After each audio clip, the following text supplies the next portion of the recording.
Assalamualaikum warahmatullahi wabarakatuh. Kami dari kelompok 6, jurusan Manajemen Sumber Daya Perairan kelas A. Di sini kami akan mempresentasikan tema Ocean Acidification terhadap biota laut. Di sini kami mengambil biota laut yakni jellyfish. Sebelumnya kami perkenalkan terlebih dahulu. Nama saya Farhan Faiza dengan NIM 1A021045 dan ada 3 rekan saya. Yang pertama adalah Nadina Tania Siovanka dengan NIM 1A021041.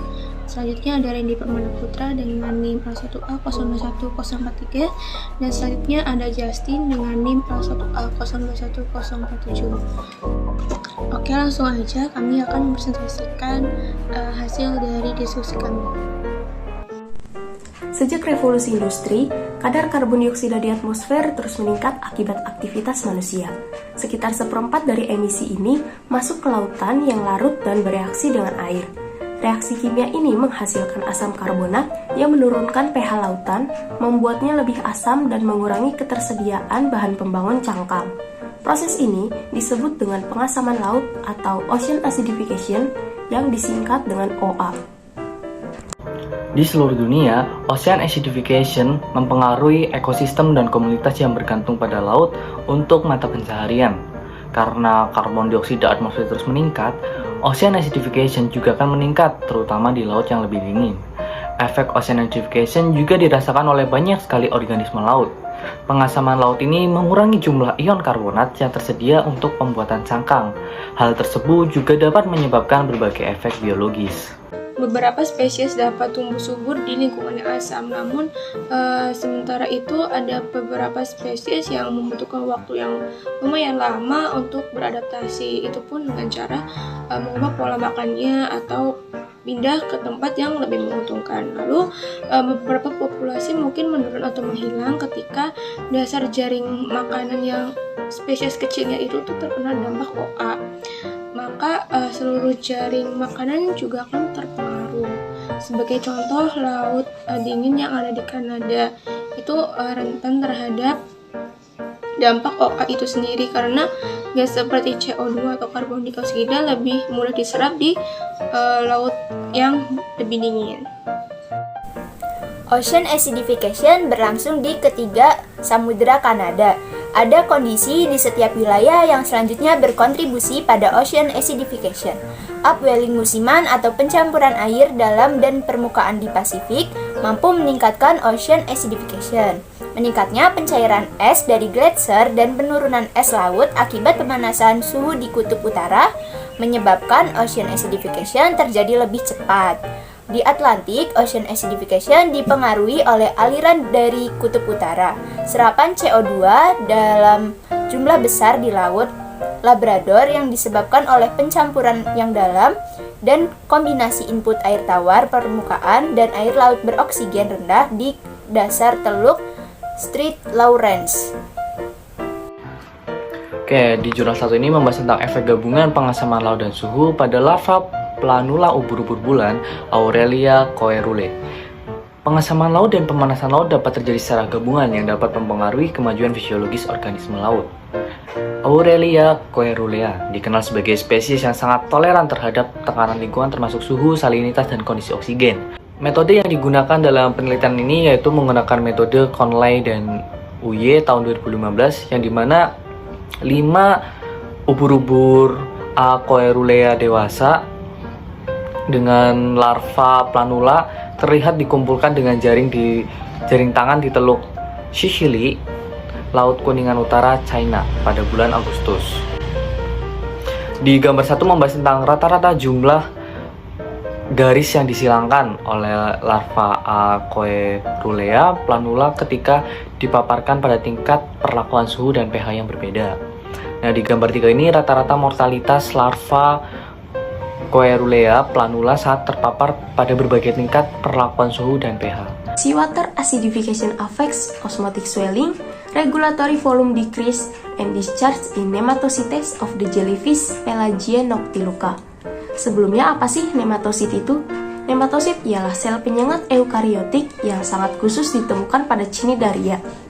Dalam jurnal ini, hasil yang didapat adalah Pada pH normal 7,65, nematosit yang mengalami syok hiposmotik mula-mula mengembang secara osmotik dan kemudian mengatur volume selnya dalam waktu 15 menit.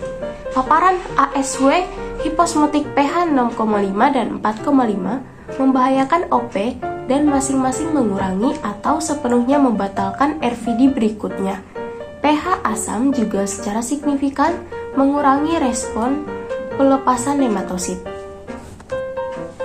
Kesimpulan yang didapat dari jurnal ini yaitu data menunjukkan bahwa homeostatis dan fungsi cnidaria dapat diubah oleh perubahan lingkungan seperti pengasaman air laut sehingga memvalidasi penggunaannya sebagai bioindikator baru untuk kualitas lingkungan laut. And acidification alters fish-jellyfish symbiosis. Dari jurnal tersebut didapat hasil bahwa asosiasi ubur-ubur diamati di lapangan sebesar 32% dari 62 sampel ubur-ubur. Total waktu yang dihabiskan dekat dengan ubur-ubur di arena pilihan kira-kira 3 kali lebih pendek dari perlakuan karbon dioksida tinggi dibandingkan dengan perlakuan kontrol. Meskipun di karbon dioksida tinggi dan perlakuan kontrol hanya menghabiskan waktu pengamatan di zona ubur-ubur, perbedaan ini masih signifikan bila dilakukan dengan total waktu pengamatan. Penurunan yang relatif kecil dalam waktu yang dihabiskan ubur-ubur yang diberikan perlakuan karbon dioksida tinggi akan menghasilkan peningkatan kematian. Peningkatan populasi ubur-ubur dapat mengimbangi efek negatif dari melemahnya hubungan komensal antara ikan dan ubur-ubur. Impact and effect of ocean warming on jellyfish. Salah satu konsekuensi dari peningkatan karbon dioksida di atmosfer adalah penurunan pH laut. Hal ini menimbulkan berbagai dampak bagi setiap organisme, terutama pada proses metabolisme dan fisiologis, serta proses biogeokimia. Dari data yang dia dapatkan, saat ini belum ada data kuat yang mendukung hubungan antara pH rendah dan peningkatan jumlah jellyfish, meskipun ubur-ubur lebih tahan terhadap pengasaman daripada krustasea dan juga ikan. Hal ini akan mengakibatkan pelepasan persaingan yang mengarah ke prevalensi jellyfish atau krustasea dan ikan. Selanjutnya ada jurnal 7 yaitu Extreme but not moderate Slimus caneus impact sublethal effect on polyps of the encourages jellyfish Carukia barnesi. Semua polip C. barnesi selamat dari percobaan dan berenang polip dihasilkan pada semua perlakuan. Suhu dan pH keduanya mempengaruhi jumlah polip yang dihasilkan dari waktu ke waktu, tetapi tidak interaksi antara mereka. Pada akhir percobaan, kira-kira 2 kali lebih banyak polip diproduksi pada suhu 25 derajat Celcius daripada pada suhu 28 derajat Celcius, dan perlakuan pH 7,7 menghasilkan lebih sedikit polip daripada perlakuan pH 7,9 dan pH 8. Kesimpulannya yaitu kita dapat mempelajari respon ubur-ubur Irukandji untuk memprediksi kondisi perubahan iklim. Hasilnya menunjukkan bahwa polip ubur-ubur akan bertahan hidup dalam kondisi iklim sedang dan ekstrim. Nah, di situ ada tabel yang membahas tentang polyps. Selanjutnya ada jurnal 8 dengan judul Coastal Acidification and Deoxygenation Enhance an element that does not influence movement behavior of Reprint polyps of the Irukandji jellyfish Alantina alata. Di situ ada gambar 7 yang bergambar Alantina alata.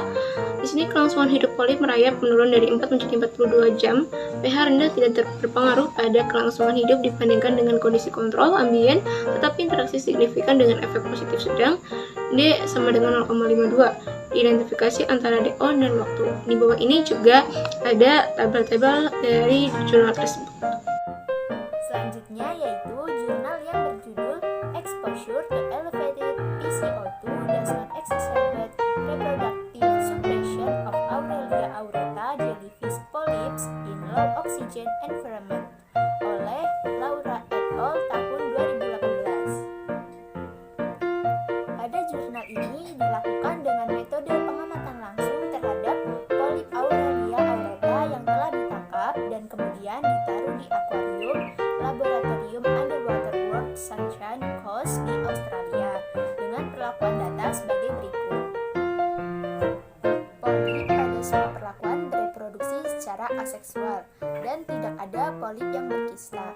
Tingkat reproduksi aseksual bervariasi sepanjang waktu tetapi lebih lambat dalam kondisi hipoksia atau kondisi kekurangan oksigen. Setelah beberapa hari, polip dalam keadaan hipoksia usia mati, dan jumlahnya rata-rata menurun tetapi secara signifikan lebih banyak polip yang mampu bertahan pada akhir percobaan dibandingkan dengan awal. Kemudian, berdasarkan hasil penelitian menunjukkan bahwa lebih banyak polip yang mampu bertahan pada akhir percobaan, meskipun pada tingkat setengah dari keadaan normoksi. Sekian dari presentasi kami, kurang lebihnya mohon maaf. Wassalamualaikum warahmatullahi wabarakatuh.